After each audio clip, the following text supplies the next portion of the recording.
To create a brand on social media, there's a number of different things to look at. What's your product or service? Who's your target customer?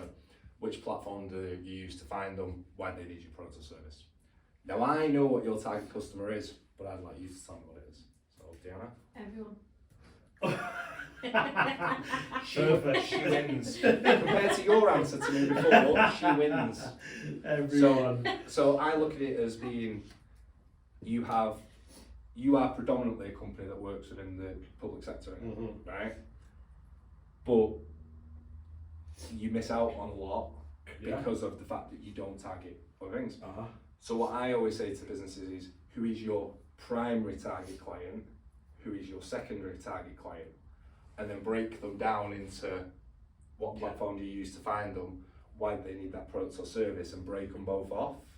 So you're using it that way, and you can go, right, okay, I'm going to tailor the content this week to be that we're focusing 3 posts, private sector, 2 posts, restaurants, you know, and it just helps you then, if, for instance, there's an issue with your public sector clients, that you can then go, actually, we've got these to fall back on and you're making more money.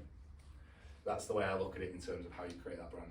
You know what your products and services are. You'll know more about them than obviously than me. You'll know how to sell them. It's then about putting it into written word or creating video content to do it in that way. Knowing your target client, like I say, is important.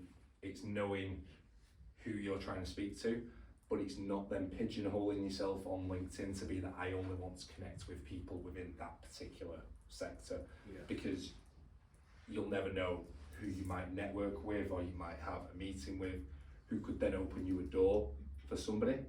Because, and this is a really weird one, I was looking to speak to a business a couple of weeks ago. I had the name of the director, name of the business.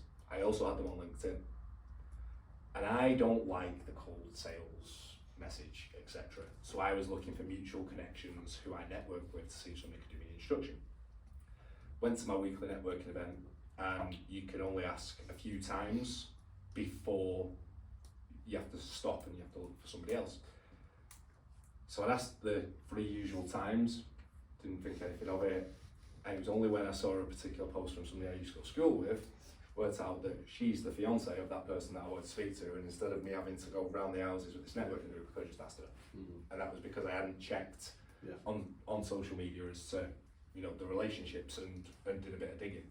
But knowing where that target client is and who you want to speak to, it isn't just about pigeonholing yourself into looking in that actual sector. Again, like I say, you'll know what type of client you want to work with, roughly where to find them. As a business, you're always going to prioritise one platform over another, or just one platform in total. Because that's common belief as to where your target client is. And through this session, we'll look more into LinkedIn and how we can make it work for you to help increase the brand exposure. Me personally, as I've said to Dean on numerous occasions, I think as a company, being just on LinkedIn pigeonholes yourself in terms of your not your public sector, but your other potential customers that you could get outside of that. But I can understand why as a business you don't do it.